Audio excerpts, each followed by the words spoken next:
Hi guys, this is Allison from Alley Cat Creations. How are you? Please like, share, and subscribe to my channel if you have yet to do so. If you get anything from my work, a connected on an epiphany, a mind explosion, a new book to read, a new author to explore, artwork to create, please consider supporting my work. All the links are at the bottom of the description of this channel.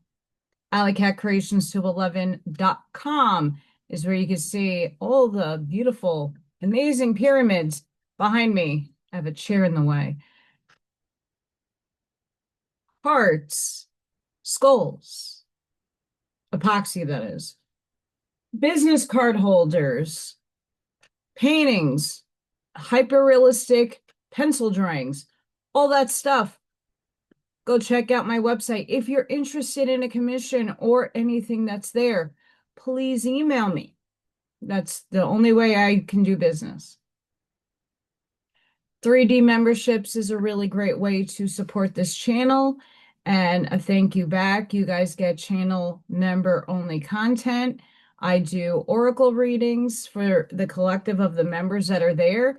It's an expansive reading. And once a month, I do give away some fun stuff, and I do a raffle, and every channel member gets a free entry into that raffle. So it pays off and it helps me out in the same token. So we're going to do the Curtis Bucks, The Voice of Isis, chapter 22, The Path. I can't wait for this one. But this is going to be a two-hitter, two for today. Just to put it out there, I had a major flood in my house the other day. I was able to do a book review on the holographic universe. But because of the water and where everything was, my canvas is wet. So that's all drying, but I also had to go get some canvas today. I had to go out anyway to get a different type of snake to hit some different types of drains because I don't know. I have plumbers coming tomorrow. There will be a Craft and Sip live at some point after the guys leave. I don't know when that's happening. Hopefully in the morning.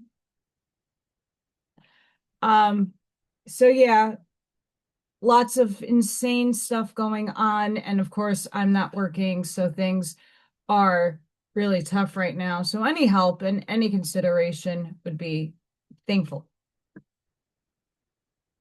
But I'm going to do a paint and sip after this. So if you're into the painting thing, stay tuned. Quote, "Thou wilt show me the path of life." End quote. Psalms. Quote, "Now for the fourth, prepare the portal of temptations which do ensnare the inner man." End quote. Quote, "Man is a crystal ray, a beam of light, immaculate within, a form of clay material upon the lower surface. That beam is thy life guide and thy true self, the watcher and the silent thinker, the victim of thy lower self." End quote. The Voice of Silence, Blavatsky, Fragment 3. Every student who has earnestly sought association with this order has done so because of an inner urge, which, whether verbally expressed or not, manifests as a determination to set out in earnest upon the path of discipleship, which leads to the goal of final liberation. Yet few there be who are aware of the many snares and delusions and the many requirements necessary to obtain that great end. Many think this path but a figure of speech, and that all that is necessary to live an average life, to have good intentions, to be honest, whatever the circumstances permit, to be true whenever it seems to pay, saying with a shrug of the shoulders, quote, "No one is perfect, and I am doing the best I can under the circumstances," end quote. Such persons have not only not entered the path, but have no conception of what the path is. How many there are who earnestly and sincerely believe they have entered the path, yet who, after years of earth life, years of striving and study, meditation, and find themselves apparently no further advanced than when they set out. Hence, many become discouraged and turn back, saying it is a hopeless task, or that only after many lives, some say at least 7 more, they may begin to obtain. But the truth is that unless you begin to obtain today, this present moment, you have not entered the path. For this path is made up of irregular steps, each one a definite attainment. These attainments are not mystical dreams of a faraway perfection to be obtained in the dim future, but something that belongs to everyday life. The first step in mastery must be taken now in a definite practical way, for until this is done, the greater steps will forever remain untaken. The path is the path of renunciation, yet it is also a path of glorious achievement. Upon it, you will find many things to comfort you during the long nights of darkness and the days of combat, many resting places, many joys. The renunciation does not mean the renunciation of all human sympathy, all natural human traits, for you must be all things unto all men. And this you cannot be if you become what the world calls a crank. The renunciation must be the renunciation of the dominion of the lower self and the disciplining and training of its desires and appetites. The self you have built up out of false conceptions of the events through which you have gained the experience, which entitles you to enter upon this definite step. Those who have chosen this step are like soldiers who have donned their armor and are waiting to go off towards victory. So excited. The goal is reached through definite attainments, spoken of as gates, opening into new stages of the journey. These gates are definite attainments here and now in this present life. Each step means a struggle, a lateral shaping of literal shaping of every act and thought toward a definite end, which is fully outlined in the mind and made the objective point of the life. The first gate to be passed is the attainment of charity and tolerance for all, a realization of divine love and an earnest desire to become one with the Christ force, which is manifesting in your fellow man. This is the first gate to be entered because intolerance is a bar to further progress. Hence, while there is the least intolerance in your heart, this barred gate will shut off even a vista of the path. To conquer intolerance, realize divine love as a white light, which can only manifest on earth through its many prismatic colors, and that each color, if true and undefiled, has its place in the heart of the pure white light, for the white light could not be complete if one color ray was missing. The color rays symbolize the 7 great types of classes of humanity, their various idiosyncrasies. To obtain true tolerance, realize that your brothers and sisters, with all their differences of opinion and various ways of looking at divine truth, are nevertheless necessary parts of the grand plan, and that without them, you would lack. I say this all the time. Only a realization of the oneness of all and their necessity for the completion of the whole can bring true tolerance. You may talk of loving your brother as yourself, but not until you have at least a mental grasp of the truth that your brother is necessary to your own growth. Can you really manifest it? As long as you look upon yourself as a separate and aloof from your brother, this great bar of intolerance will remain across the entrance to the path.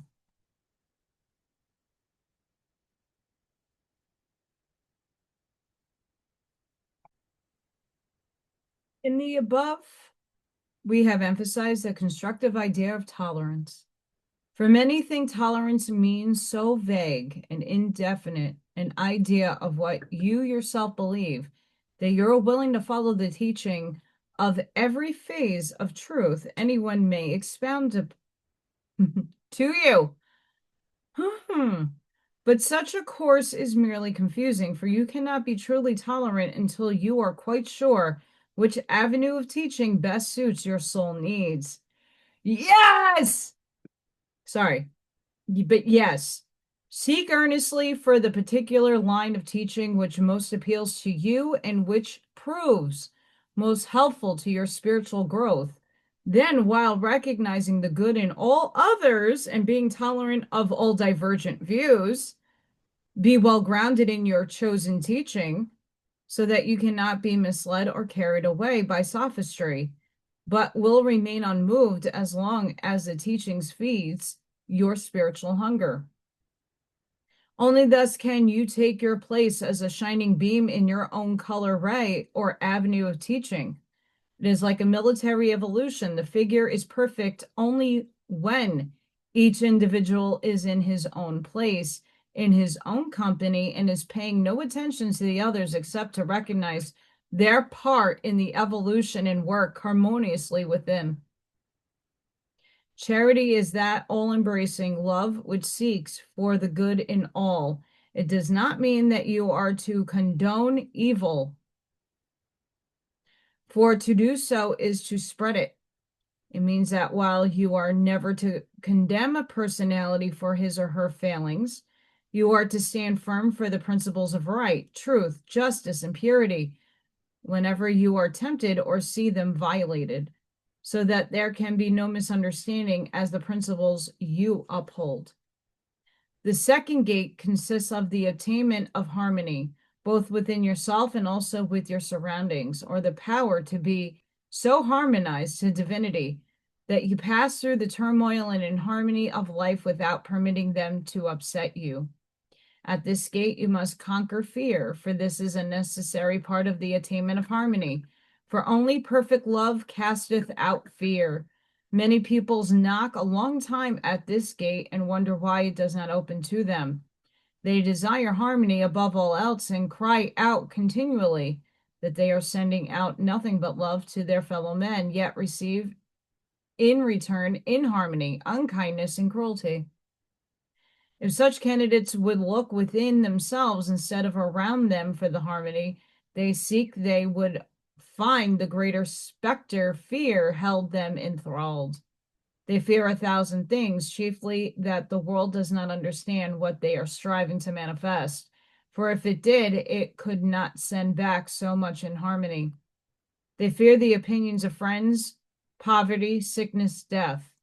In fact, their fears are too numerous to mention, and in their hearts, although the beautiful flower of love has been planted, yet the many noxious weeds of fear have sprung up so thickly that the plant is unable to bloom and send out its perfume to harmonize the conditions in which it grows.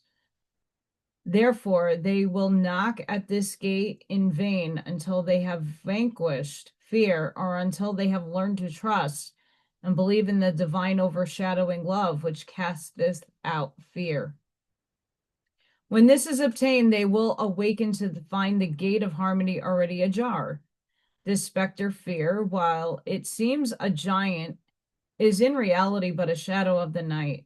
Let the candidate realize the divinity of his real self, that it is deathless, immortal, and cannot be harmed. Let him repeat constantly, I am fearless because my real self is divine, and there is nothing to fear. Divine love is the law of my being, and I trust in this great law to conquer all conditions. With it, I am strong, powerful, forceful.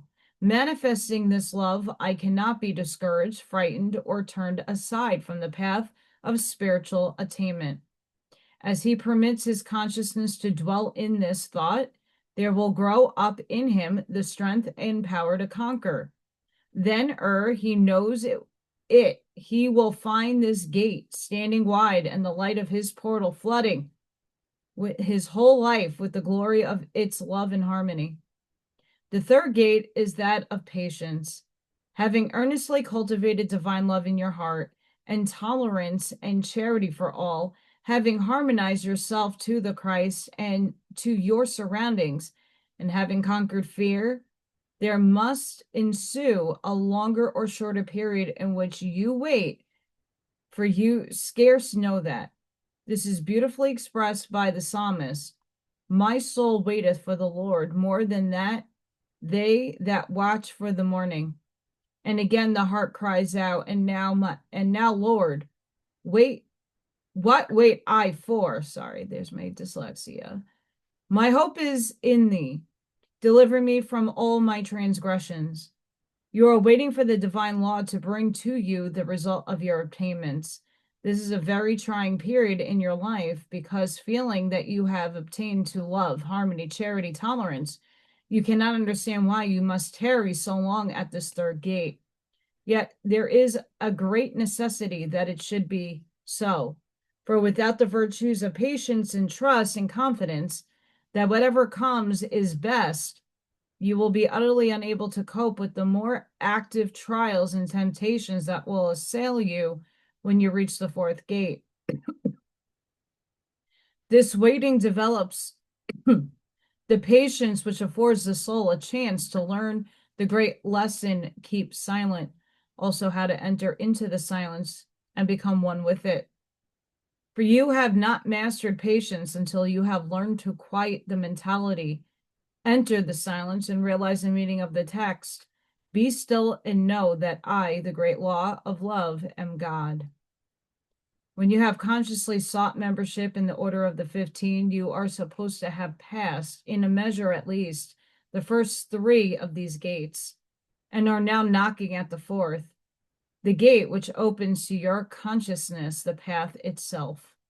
You are now ready to obey the voice of your higher self, which is urging upon you a conscious and persistent effort toward mastery.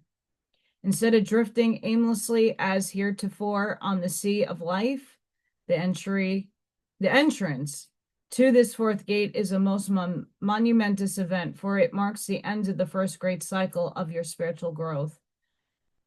Since, from an occult standpoint, the 4 contains the potency of the 10, 1 plus 2 plus 3 plus 4 equals 10. And since 4, or the square, is the most perfect earthly figure, at this point you must square yourself, as it were, with earthly conditions as you find them. For at this step you face the 4th dimension, in which all things interpenetrate. At this point, you must face yourself.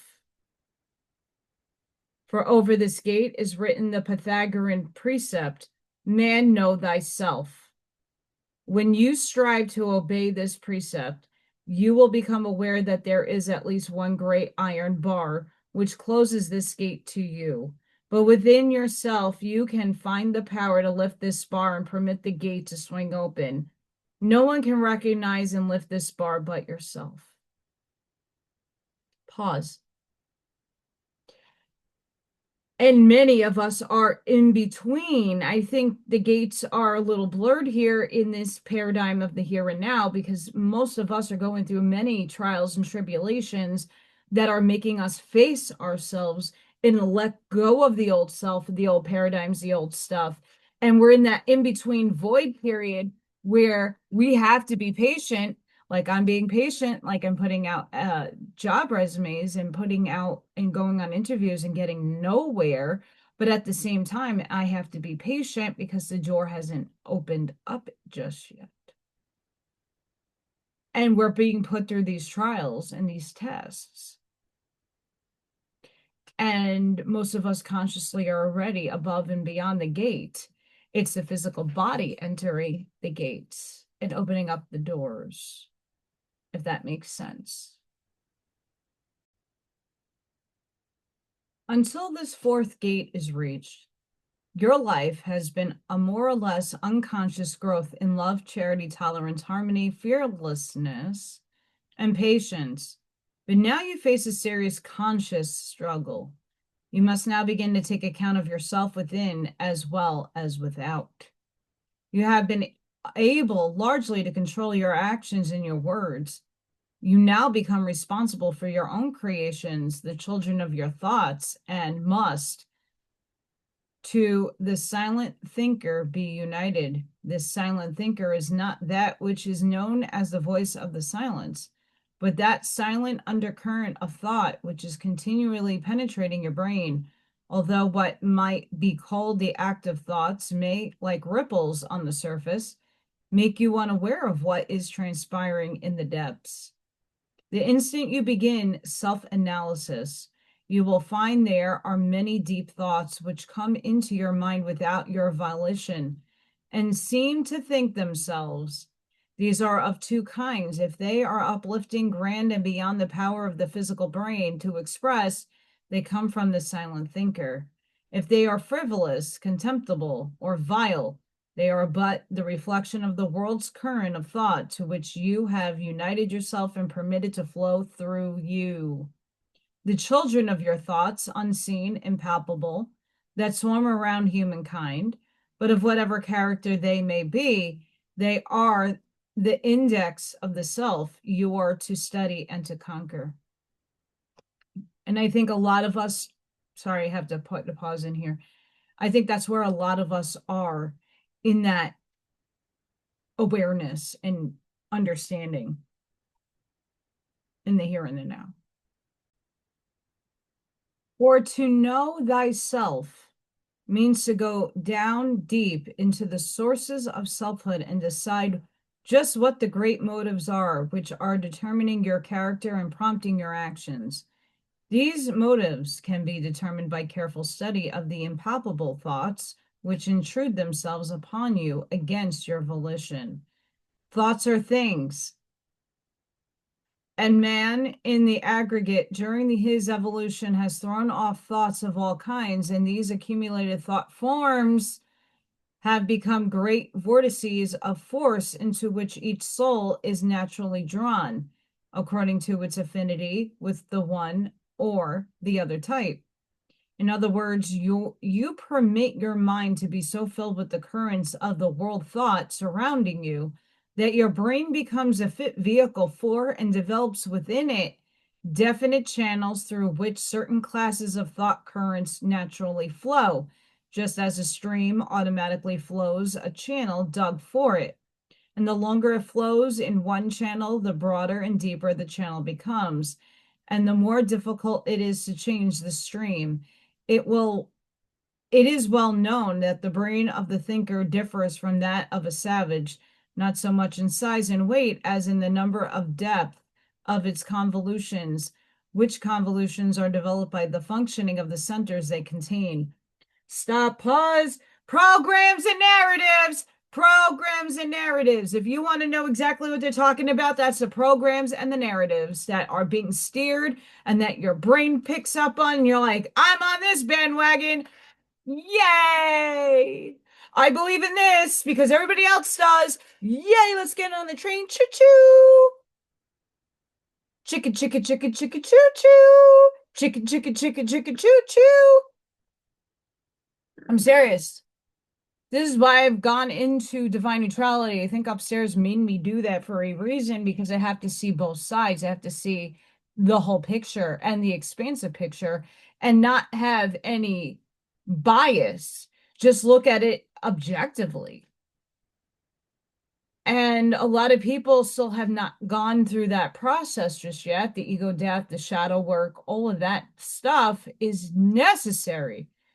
You got to integrate your shadow. That's a big part of spiritual work. If you just love and light and only don't know that you have a shadow, you have to see it next Tuesday that's dwelling in here, you're not really being your authentic self.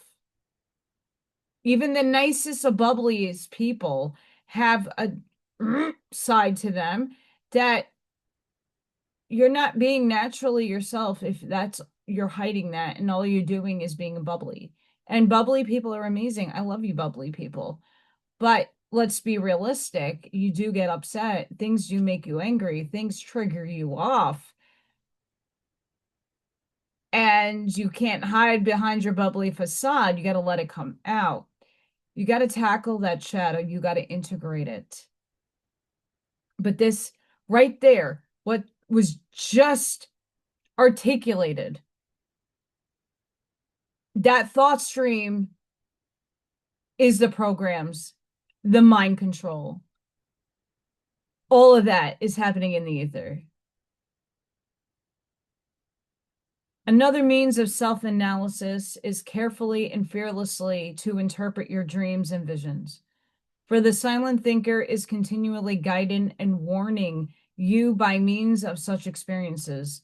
Dreams are of three general classes. First, confused, incoherent ideas, more or less imperfectly remembered, the result of inharmonious physical and mental conditions, which keep the lower mind more or less active, yet uncontrolled by the presence of the ego. Second, the experience of the human mind wandering uncontrolled in the lower astral world. Third, the symbolic dreams and visions, coherent and usually clearly remembered, the result of the personality doing the best it can by using the thought materials of the walking consciousness to illustrate the spiritual truths or lessons given by its higher self during the sleep of the body. Hence, a careful analysis of dreams will show what general stage of development the candidate has reached and what general problems he must face and conquer. You do not have to experience the two lower classes of dreams if you train your mind to refuse to accept such experiences. When these training is accomplished, you will dream only when your higher self desires to give you a lesson or a warning. I agree with this to a degree, but your mind is going to play out what it needs to also to purge. So the things that are scattered and chaotic within your field of your Taurus field, in your auric field, if you are having a bad day and you're not capitulating your day before you go to sleep, Carlos Castaneda and Neville Goddard can do that for you. But if you're not sitting and recapitulating and you're not saying to yourself, hi, I would like to remember my dreams, and higher self, I need you to guide me. I need clarity in life. Can you do it through my dream state? Your parents, your past loved ones, transcended loved ones, animals will come to you in your sleep. Sometimes you're not in your body. It's not because you're in lower fourth or you're astral traveling in the higher dimensions, doing your job. You're a multidimensional being. Sometimes you're picking up on other selves in other parallel universes, dimensional spaces, that you're picking up on that in your sleep state. So from when this was written, it makes sense. In the now, we have more expanded understanding of what dreams can be, what each and every one of us has gone through. And it could be a plethora of things. Don't hold what they're saying to a standard of high importance, because your higher self is leading you regardless. And you're going to dream what is necessary for you to know in the now, in the moment that it needs to be given. Period. It is with these inner thought currents that the candidate who knocks at the fourth gate must determinately grapple, first recognize, and then control. No thought currents coming from your higher self or from the masters of wisdom can flow into your consciousness until, by determined conscious effort, you have swept away all trifling thoughts and have prepared channels for higher thoughts. At this step, you become responsible for the effect of every outside influence that impinges upon your consciousness. You become responsible not only for all the emanations which you send out to the impenetrable all space and impinge upon every other human being, but also responsible for every thought you permit to enter your consciousness from any source. While you cannot expect to conquer all at once and absolutely shut out every undesirable thought, Still, you can refuse to dwell upon the thought and can determinately think some constructive thought, which will ultimately create a channel through which, like thoughts, will naturally flow. In other words, you must be the chooser, the willer, the master of your thoughts, and you remain before the gate until you carve out new channels through which the currents of thought from the silent thinker can flow into your consciousness. Hence, patience is a supreme quality to be cultivated at this gate. There are many barriers which hold you back at this point until you can recognize that there is nothing in all the universe that is important enough to stop your onward march. That silent thinker is your true self, one with divinity. When these barriers are reached, so many cry out, "What shall I do? How shall I conquer? Give me some definite step to take that I may know I have really entered the path." Why this questioning? When through all the ages wisdom crieth out, without, she uttereth her voice in the streets, she crieth in the chief place of the concourse, in the openings of the gates. The first step is plainly set forth in the voice of true silence. Before the soul can comprehend and many remember, she must, until the silent speaker be united, just as the form to which the clay is molded is first united with the potter's mind. Here you will find the first step, the great step, pointed out. Indeed, this step is the beginning and the end, for only as you strive for and accomplish this feat can you truly enter the fourth gate and win final victory. How can you get from this injunction the help your heart longs for, the definite step that shall make you something different, something greater, better, higher, that shall give you power? While we do not countenance attempts to cultivate abnormal powers, we are told again and again that if you are a child of the Father and are doing the works of the Father, then you will have the powers of the Father abiding in you. How is this to be accomplished? Just as clay is united to the potter's mind. When a potter starts to make a wonderful vase, a marvel of beauty, a poem of symbology, a lesson for all who look, he does not copy something another mind has brought forth. Such a production would be spurious. The true potter, the artist, is original. Long before one stroke is made, even before the clay is moistened, his mind has created every detail of the vase. This is an illustration of how you must go to work. Unite yourself with the mind of the great potter, the great oversoul, the thinker, the him of whom you desire to become an expression for to you. He must first become the silent thinker, he becomes the speaker. Before you can remodel your life, you must catch a glimpse of the divine plan in the mind of the silent thinker. Tolerate no defect. See a vision of the perfection you desire to reach and work consciously in harmony with this.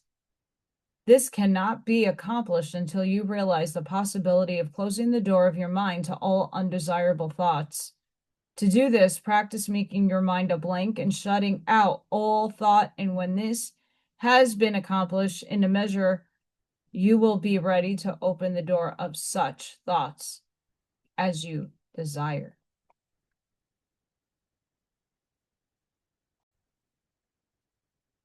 As long as thoughts of discouragement, impatience,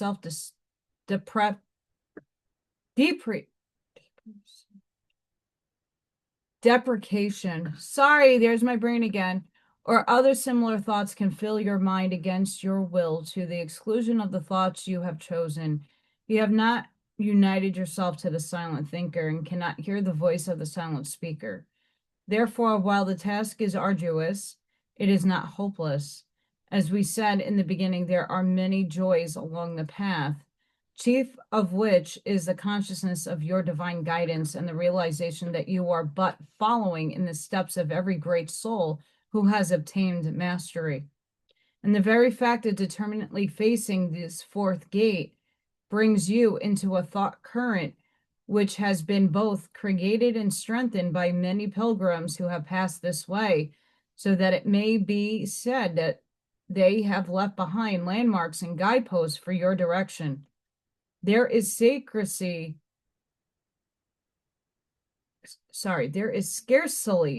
a temptation that can assail you that many of the loving elder brothers have not passed through and conquered.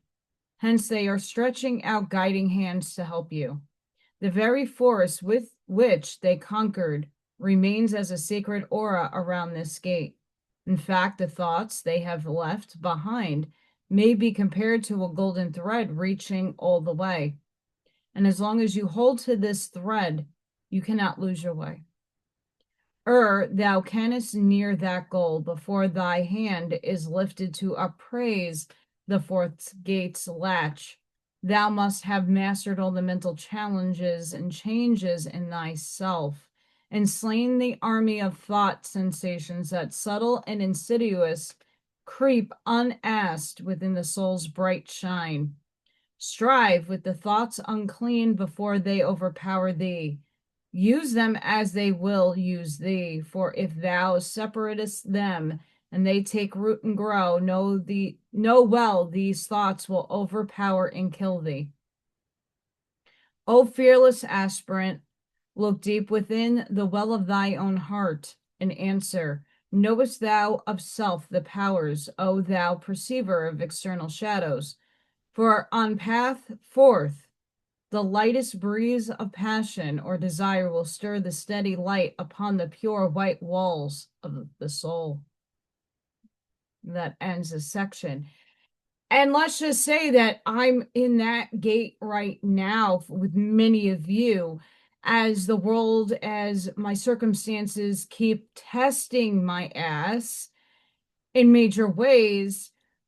I'm refining and defining myself differently. I'm reacting differently. And yes, those thoughts, those negative things do cross my mind. And yes, in the stir of that human emotional moment when you come down and you see shit decimated down here, the breath, the introspection, the cleanup, and what is this showing me? What is this doing for me? It is the question instead of FML.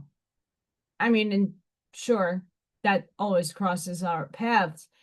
But for the human, for us, we can't ignore what's passing through us. What we can do is master the reaction to it. And it's going to continue to test you until you've mastered that. But for me, I'm hoping that the mastery in the getting the blockages out of my drains fixed without me spending money I don't have is where the real issue comes in. But I think many of us are being challenged from the universe time and time again to refine us so that we can have this rebirth and that we can come and cross into the fourth gate, fourth density, fourth dimension, the consciousness thereof. And many of us are the way showers for the rest. So give yourself some grace and some love, because this is not an easy task to do. And we're doing it whether we like it or not. But it's all for the best. Sending each and every one of you love, light, compassion, grace, shielding, and protective energy. Please go within, be the shoulders, be the lighthouse, seed your truths, and light that path forward. I hope to see you all in the next one. Thank you for watching. Don't forget to like, share, and subscribe to my content. I know a lot of you don't hit the thumbs up button. I don't know why, but you watch me. It helps. So it's free. Amish Mindset. Till the next one, guys. Have a blessed and beautiful day, night, evening, wherever you are. Bye for now.